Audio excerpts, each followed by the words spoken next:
All right, everybody, welcome in. Welcome in.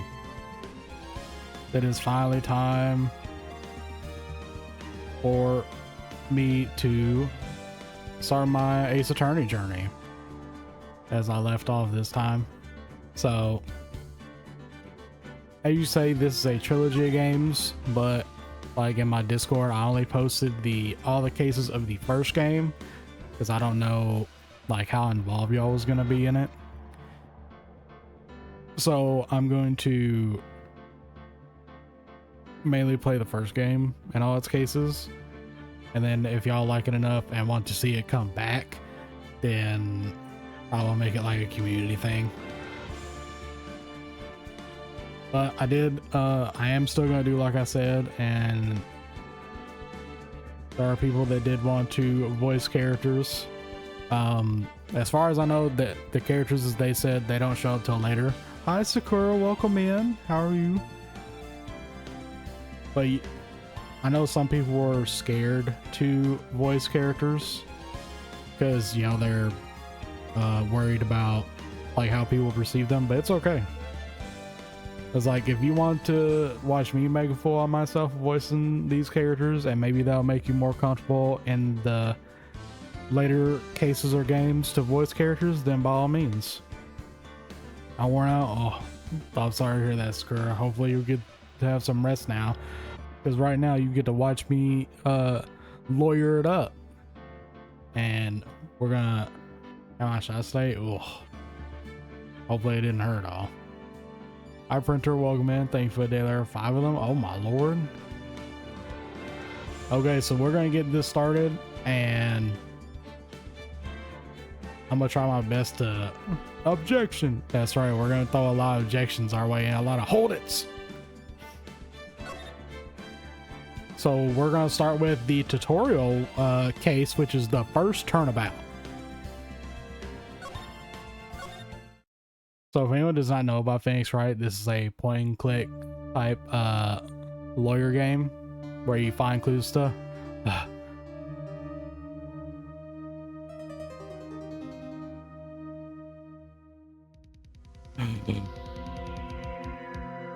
damn it, why me?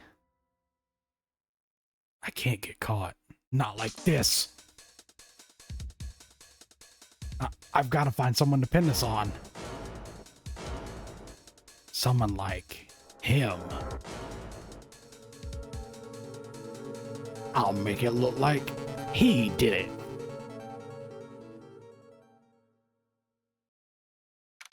Oh yeah, I heard about all that. August 3rd, 9:47 a.m. District Court Defendant Lobby number 2. Boy, am I nervous. Right.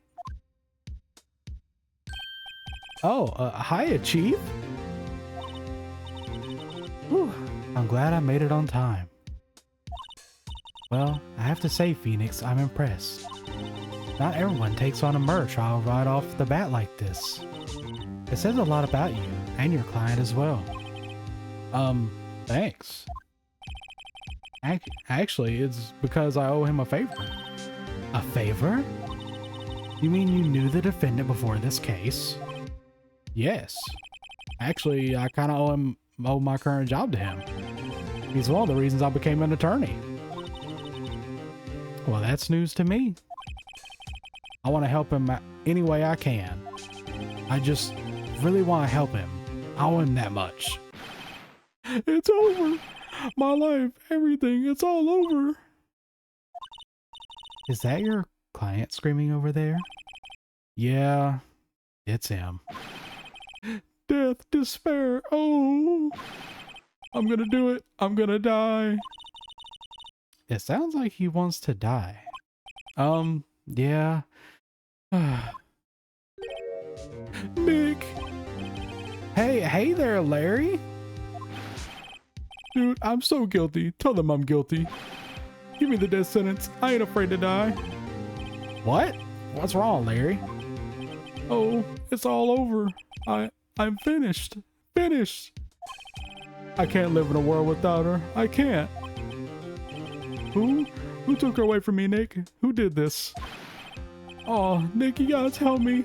Who took my baby away? The person responsible for your girlfriend's death?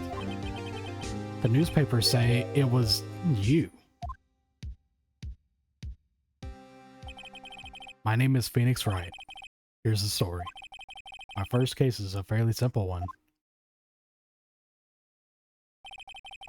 A young woman was killed in her apartment. The guy that they arrested was the unlucky sap dating her. Larry Butts, my best friend since grade school. Our school had a saying, when something smells, it's usually the butts. In the 23 years I've known him, it's usually been true. He has a knack for getting himself into trouble. One thing I can say though, it's usually not his fault. He just has terrible luck. But I know better than anyone that he's a good guy at heart. That, and I owe him one, which is why I took the case to clear his name. And that's just what I'm gonna do. August 3rd, 10 a.m., District Court, Courtroom number 2.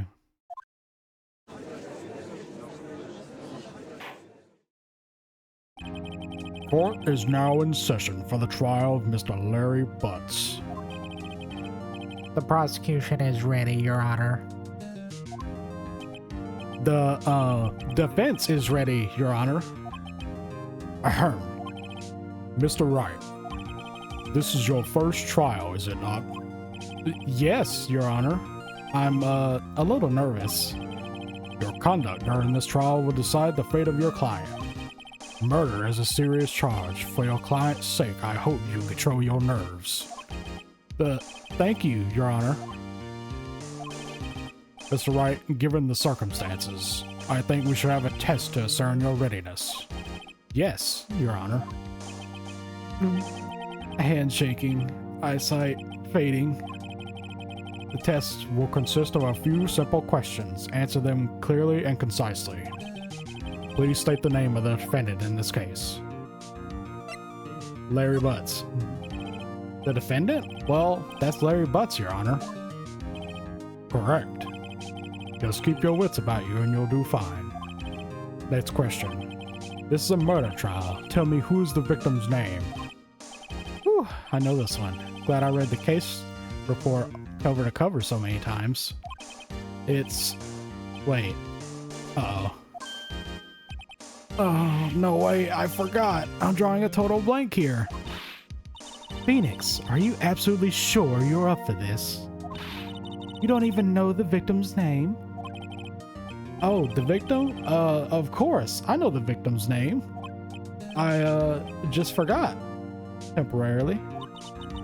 I think I feel a migraine coming on. Look, the victim's name is listed in the court record. Just press that button to check it at any time, okay? Remember to check it often. Do it for me, please. I'm begging you. No one would ever believe I was a defense attorney if I didn't carry this. Cindy's autopsy report. Time of, oh wait, so 4 or 5 p.m. Cause of passing, a loss of blood due to blunt trauma. Oh, so okay, so it's Cindy. Got it. Then Mia Fey, my boss. Hi Nats, welcome in. You're just in time for my beginning court case. How are you? Hope you're doing good as well. There's Larry Butts, the guy I'm defending. His girlfriend, Cindy Stone. And the prosecutor, Winston Payne. Generally bad at getting his point across. I'm Harsh, how are you? I'm doing great. I'm really excited to play this, and I'm hoping my voice don't go out doing all these voices. Mr. Wright, who is the victim in this case? Cindy Stone. The victim's name is Cindy Stone. Correct. Now tell me, what was the cause of death? She died because she was struck once by a blunt object. Correct. You've answered all my questions. I see no reason why we shouldn't proceed. You seem much more relaxed, Mr. Wright. Good for you. Thank you, Your Honor. because I don't feel relaxed, that's for sure. Well then. First, a question for the prosecution. Mr. Payne? Yes, Your Honor. As what Mr. Wright told us, the victim was struck with a blunt object. Would you care to explain to the court just what that object was? The murder weapon was the statue of the Thinker. It was found lying on the floor next to the victim. I see. The court accepts it into evidence. The statue was added to the court record. It's rather heavy. I forgot I was first on DS. Well, I'm playing the first one right now. Right. Be sure to pay attention to any evidence added during the trial. That evidence is the only ammunition you have in court. Use that button to check the court record frequently. You're right. Mr. Payne, the prosecution may call its first witness. The prosecution calls the defendant Mr. Butts to the stand. Chief, what do I do now? Pay attention. You don't want to miss any information that might help your client's case. You'll get your chance to respond to the prosecution later, so be ready. Let's just hope he doesn't say anything unfortunate. Uh-oh. Larry gets excited easily. This could be bad.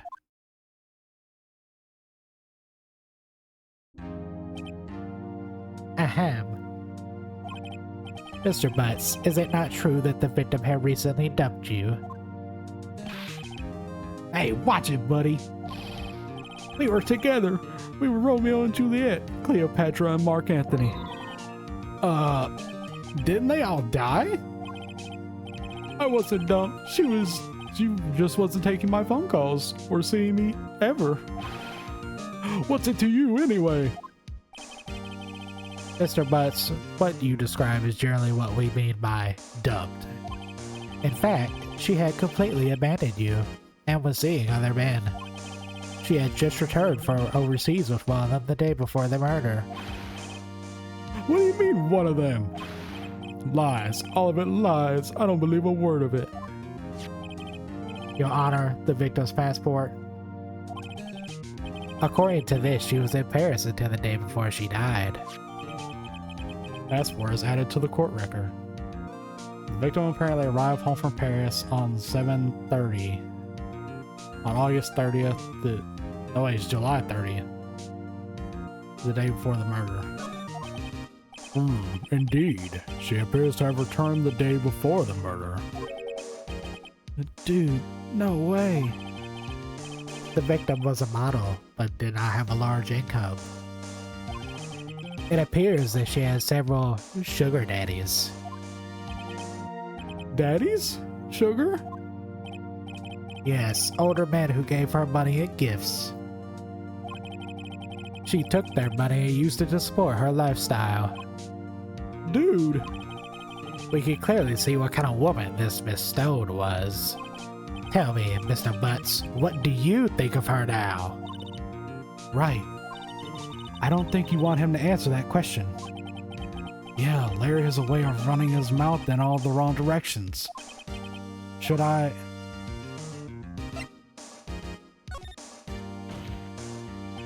My client had no idea the victim was seeing other men. That question is irrelevant to this case.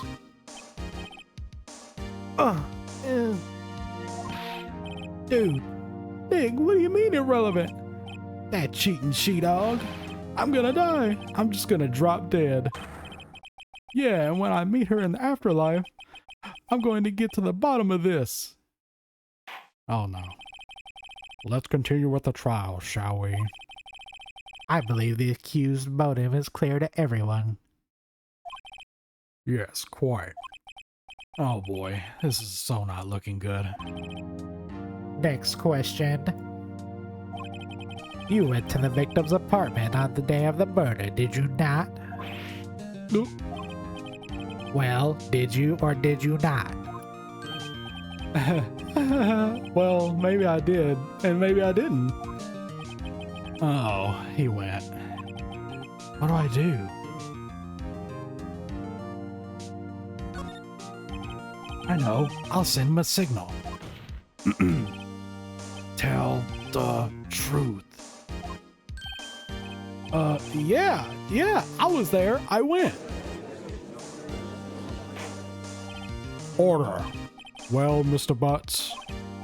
Dude, chill. She wasn't home, man. So, like, I didn't see her.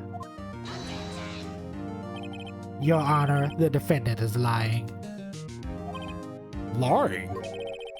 The prosecution would like to call a witness who can prove Mr. Butts is lying. Well, that simplifies matters. Who is your witness?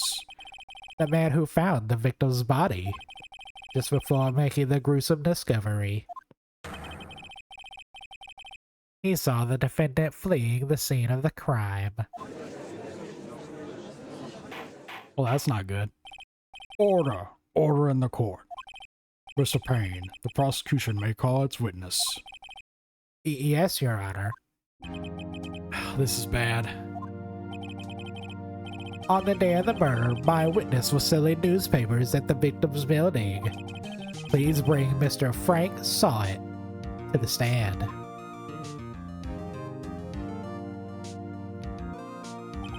Mr. Sawit, you sell newspaper subscriptions, is that correct?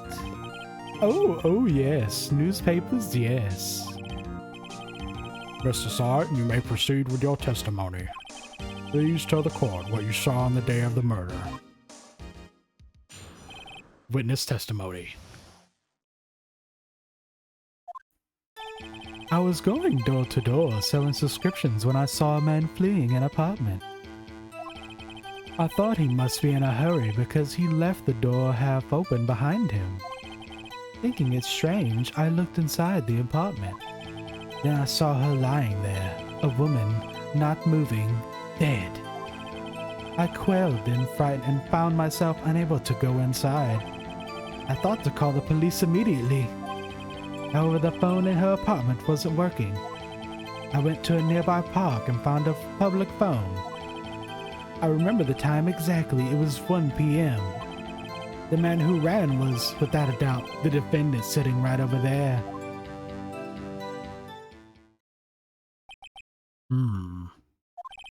Larry, why didn't you tell the truth? I can't defend you against a testimony like that. Incidentally, why was the phone in the victim's apartment working? Your Honor, at the time of the murder, there was a blackout in the building. Aren't phones supposed to work during a blackout? Yes, Your Honor.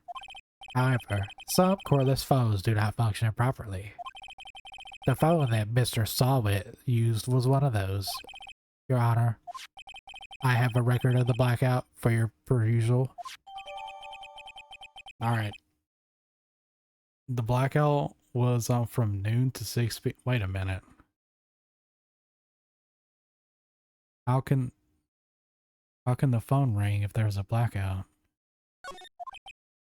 Now, Mr. Wright. Yes, yes, Your Honor. You may begin your cross-examination. Cross-examination, Your Honor? Alright, Wright. This is it. The real deal. What exactly am I supposed to do? Why, you exposed the lies in the testimony the witness just gave. Lies? What? He was lying? Your client is innocent, right? Then that witness must have lied in his testimony. Or is your client really guilty? How do I prove he's not? You hold the key. It's in the evidence. Compare the witness's testimony to the evidence at hand. There's bound to be a contradiction in there. First, find contradictions between the court record and the witness testimony. Then, once you've found the contradicting evidence, present it and rub it in the victim's face. Okay. Open the court record, then point out the contradictions in his testimony.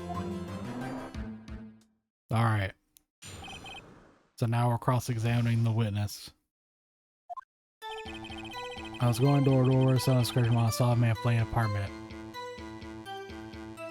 I'm gonna press you. Hold it! Isn't a man leaving an apartment a common sight? I find it odd you would take notice of him. I don't know. He just seemed strange to me, that's all. Like he was mad and yet frightened at the same time. Just like a criminal fleeing the scene of a crime. The defense requests the witness refrain from conjecture. Of course, what the witness means is that the man he saw looked suspicious. So, what happened next? I thought he must be in a hurry. Okay. Thinking of a stranger, I live inside the apartment. Okay. Outside a line there, a woman. Okay.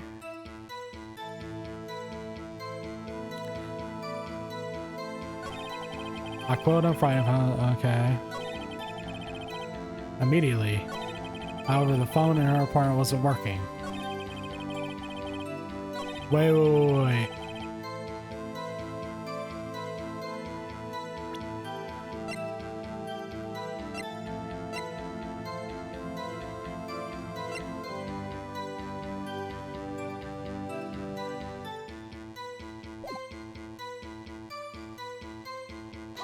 How do you know her phone wasn't working? The phone in her apartment wasn't working? Yes, I mean, no. No, it wasn't. Right. But you said you didn't go in the apartment, or did you? Oh, that? I can explain that. There was a cordless phone on the shelf in the entranceway. I reached inside and tried using that to call. And that phone wasn't working, correct? What happened next? I found a public phone. I remember the time exactly, it was 1 p.m. Hold on.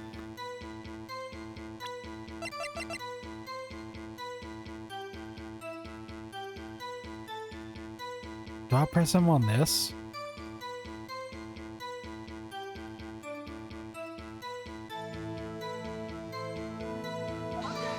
Objection!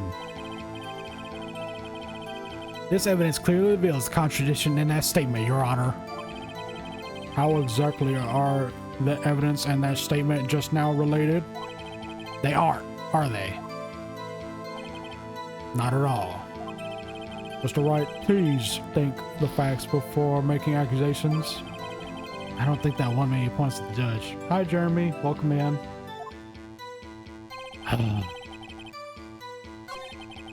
The man who ran was about the defendant sitting over there. That's all of it. There must be a contradiction in there somewhere. Then find the evidence that contradicts testimony and present it to the court.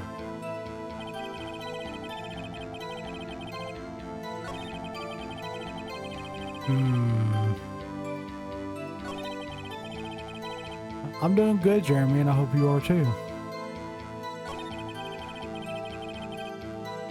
Hold it! Are you sure she was dead? Well, no, I guess I wasn't. But she wasn't moving at all, and there was blood everywhere. I guess that would look fatal to anyone. Of course, Jeremy, no... Very well, what happened next?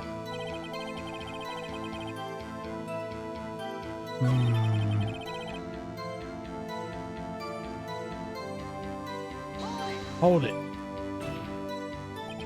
You thought to call the police? Does that mean that you didn't actually call them? Please, listen to the rest of the testimony. You thought to call the police. What happened next?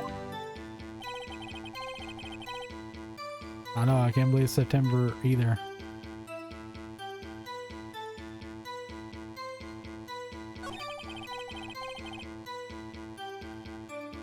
Hold it. Why use a public phone? Well, you see, I don't have a cell phone.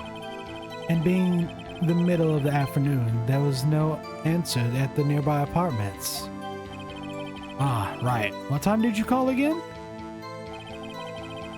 It was 1 p.m. Hold on. 1 p.m.? Are you certain? Yes, absolutely. He seems really confident. 1 p.m. Right, doesn't that seem strange to you? Present some evidence to contradict him. I did.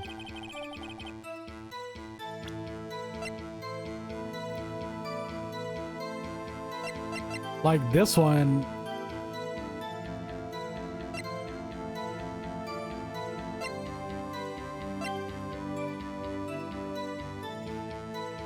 Oh, wait. He says 1 p.m. they discovered her body, but it's this because she wasn't. Objection! You found the body at 1 p.m. You're sure? Yes, it was 1 p.m. for certain. Frankly, I find that hard to believe. Your statement directly contradicts the autopsy report. The autopsy notes the time of death as sometime after 4 p.m. There was no body to find at 1 p.m. How do you explain this 3-hour gap? Oh, that? This is trivial. The witness merely forgot the time. After his testimony, I find that hard to believe. Mr. Sawit, we were so certain that why were you so certain that you found the body at 1 p.m.? Gee, that's a really good question. Great job, Wright? Way to put him on the spot. That's all you have to do. Point out contradictions. Lies always beget more lies. See through one and their whole story falls apart. Okay. Wait, I remember now. Would you care to give your testimony again? Alright, new testimony. The time of discovery. You see, when I found the body, I heard the time. There was a voice saying the time. It was probably coming from the television. Well, that's definitely wrong, because there was a blackout. Oh, but it was 3 hours off, wasn't it? I guess the victim must have been watching a video of a taped program. That's why I thought it was 1 p.m. Terribly sorry about the misunderstanding. Well, that's definitely wrong right there. I see. You heard a voice saying that on the time on a taped program. That's right, and you may cross-examine the witness. Right. You know what to do. I've got this one. Okay, well, I think I already know which statement he lied about. Hard time. That's probably come from television. No, how could you hear? There was a blackout. How could you hear? Oh, objection! Hold it right there. The prosecution has said there was a blackout at the time of the discovery. And this record proves it. You couldn't have heard a television or a video. The defense has a point. Do you have any explanation for this, Mr. Sawit? No, I find it quite puzzling myself. Quite. Wait, I remember now. Mr. Sawit, the court would prefer to hear an accurate testimony from the beginning. These constant corrections are harming your credibility. And you seem rather distraught. My apologies, Your Honor. It must have been a shock of finding the body. Very well, Mr. Sawit. Let's hear your testimony one more, please. Alright, third time. Hearing the time. Actually, I didn't hear the time, I saw it. Sammy, thank you for the welcome in. Thank you for all your streams as well.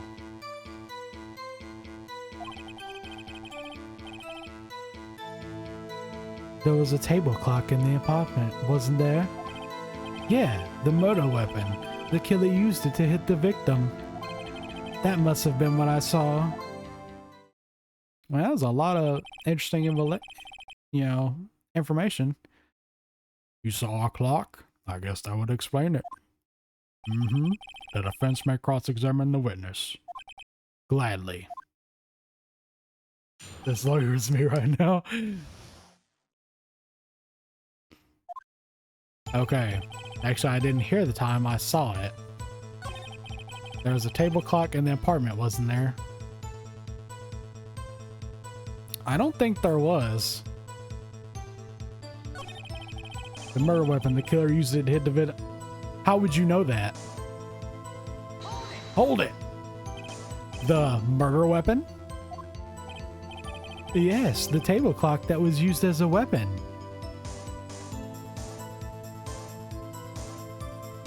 Yeah, sure, Jeremy, why not? That's what I just said. Did you doze off in the middle of my testimony or something? Something's fishy here. No.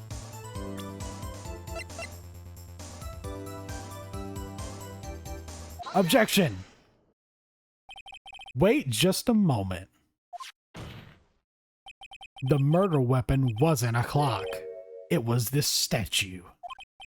Now, how is this supposed to be a clock? Hi, David. Welcome in. Oh, you with your objections and your evidence. Just who do you think you are? Just answer the question, Mr. Solvit. Hey, I saw it there, okay? That's a clock. Your Honor, if I may. Yes, Mr. Payne? As the witness stated, this statue is indeed a clock. The neck is a switch. You just tilt it and it says the time out loud. And it doesn't look like a clock. I submitted it as a statue. My apologies. I see. So the murder weapon was a table clock after all. Well, Mr. Wright, it appears that the witness's testimony was correct. This is a clock.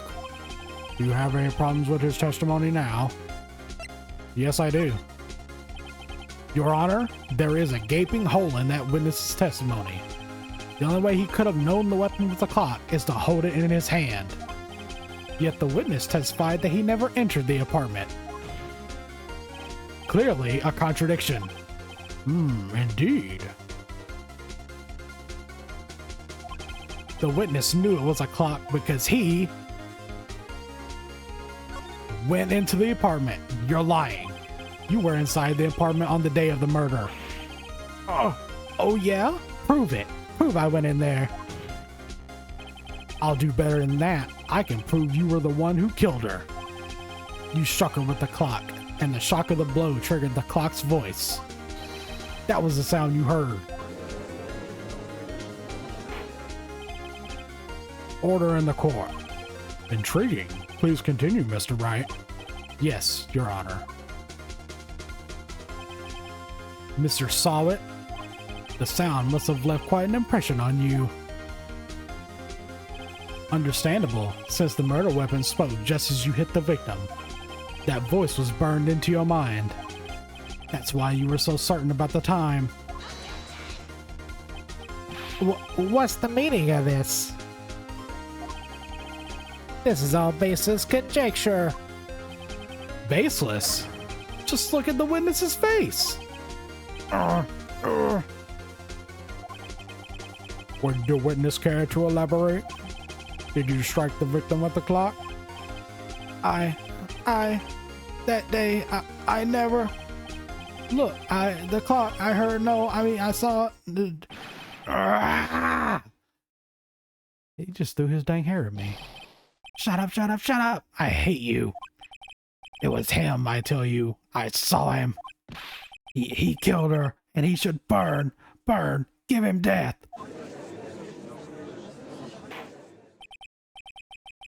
Oh, dang, Sam, I'm sorry to hear that. That's rude. Order in the court, I say. Your Honor, a moment, please. There isn't a shred of evidence supporting the defense's claims.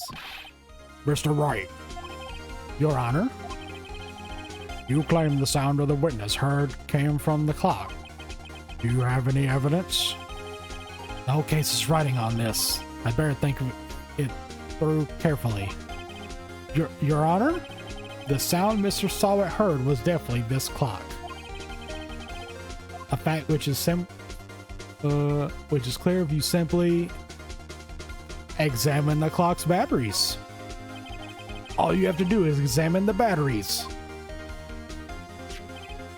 The batteries are in the right way. The clock seems to be working fine. What exactly did you mean, Mr. Wright? That the clock was working fine. Yes, and? I'm sorry. I think I got confused back there with all those testimonies. Mr. Wright, I expect more from a lawyer in this court, even if it is your first day. I'm afraid I have to penalize you. Try to think things through more carefully. Dang it. Yes, Your Honor. As I was saying,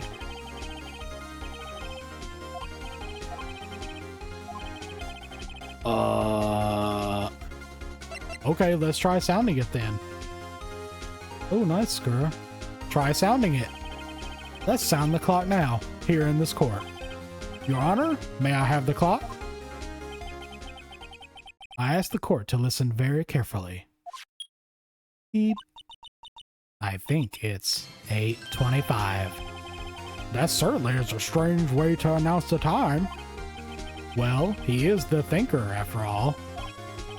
So, we've heard the clock. What are your conclusions, Mr. Wright? Mr. Payne, can you tell me what time it is now? It's 11:25. As you can see, this clock is exactly 3 hours slow. Precisely the discrepancy between what Mr. Sawit heard and the actual time of death. So, Mr. Sawit, try to talk your way out of this one. Ha! You forgot one thing. Uh-oh. What's he talking about now? While it may seem like this clock is running 3 hours slow, it proves nothing. How do you know it was running 3 hours slow on the day of the murder? If you can't prove that, you don't have a case. He's right. How am I gonna prove that? Damn it, I was so close.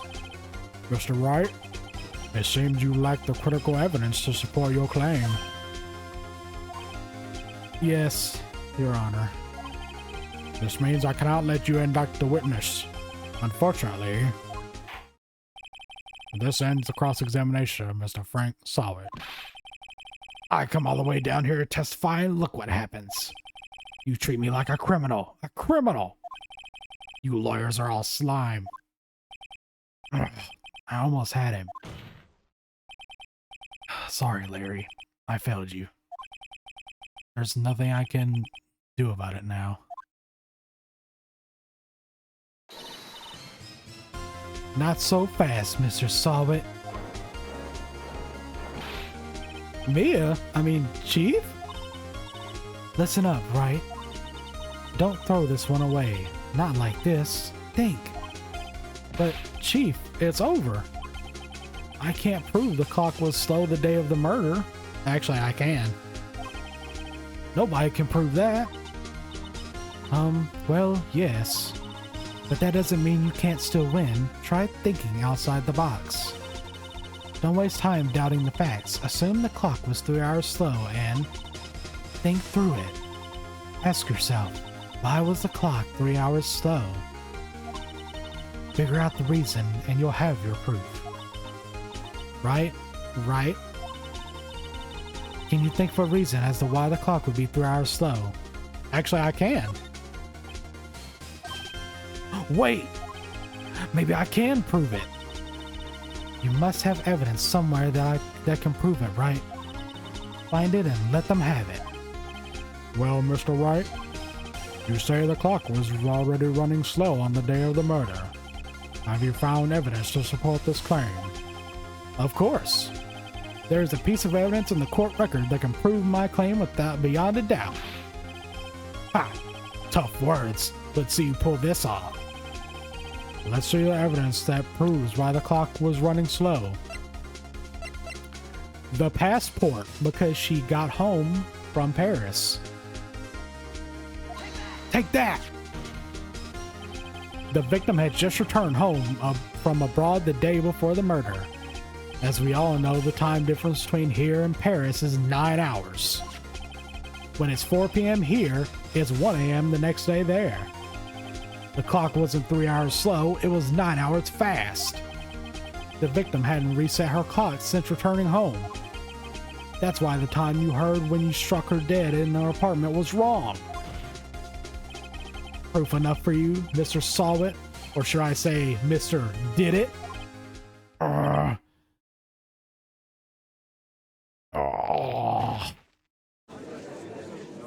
Alright, looks like I won. Order! Order, I say. Sick, looks like I won. Well, this case has certainly turned out differently than we all expected. Mr. Payne, your witness? He was arrested and has been taken away, Your Honor. Very well. Mr. Wright? Yes, Your Honor. I have to say, I'm impressed. I don't think I've ever seen someone complete a defense so quickly. And find the true culprit at the same time. He kinda does, Sam.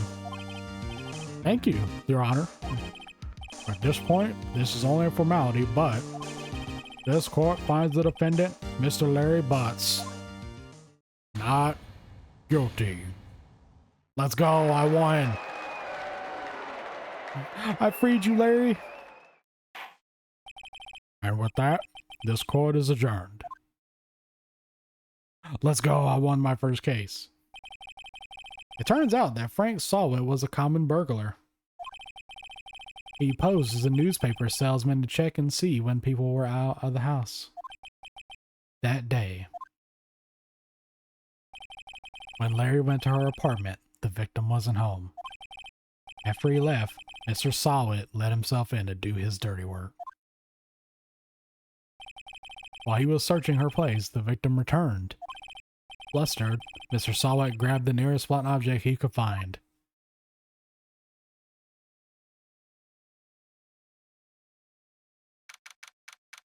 August 3rd, 2:32 p.m. in the defendant lobby. Woo! I still can't believe we won! Right. Good job in there. Congratulations. Thanks, Chief. I owe it all to you. Not at all. Not at all. You fought your own battles in there. It's been a while since I've seen a trial end on such a satisfying note. I've never seen the Chief looking this happy. If she's this glad, imagine how Larry must feel. My life is over.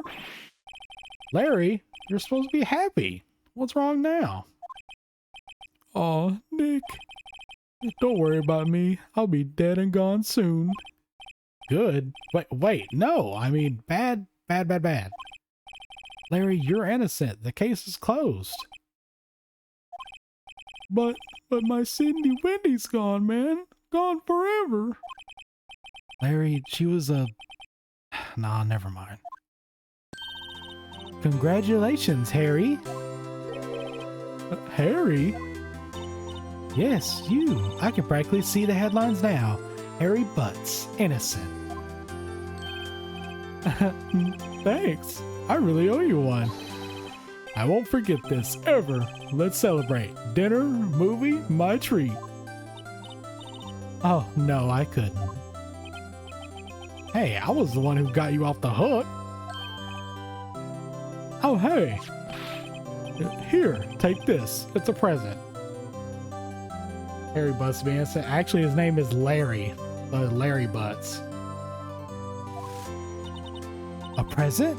For me? Wait, isn't this the evidence that... Actually, I made this clock for her. I made one for her and one for me. Really? You made this? Well, thank you. I'll keep it as a memento. That's okay, Nats. Yo, Nick. Can you believe it? I was so into that chick. And she was just playing me for a fool. How'd that make you just want to cry? Larry, are you so sure? Excuse me? I think she thought quite a lot of you in her own way. Nah, you don't gotta sympathize with me. It's okay. Oh, I'm not just sympathizing, really. Isn't that right? Right? Don't you have something to show your friend? Something that proves how she felt about him? Huh? Oh, yeah, you're right.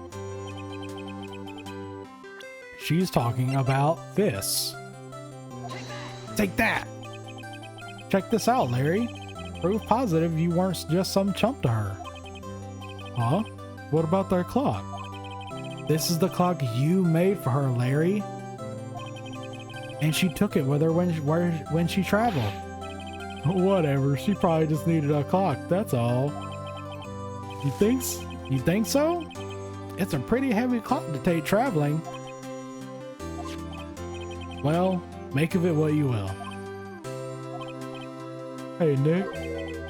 I'm glad I asked you to be my lawyer. Really, I am. Thanks. Hope that made him feel a little better. Right? I hope you see the importance of evidence now. Also, hopefully you realize things change depending on how you look at them. People, too.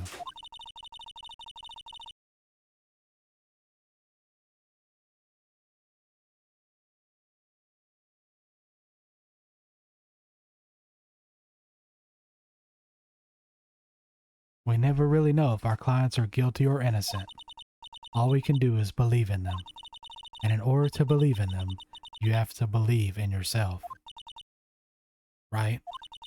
Listen, learn, grow strong. Never let go of what you believe in. Never. Well, I think our work here is done. Shall we be off? Yeah, I guess so. See? Say, how about dinner? On me? We'll drink a toast to innocent butts. Yeah! Oh, speaking of Harry, you were saying part of why you became a lawyer was because of him. Yeah, part, at least. You'll have to tell me about it sometime, maybe over drinks? I mean, I'm down. And so my first trial came to a close. Larry slapped me on the back and said, "Gee, Nick, it's good to have friends."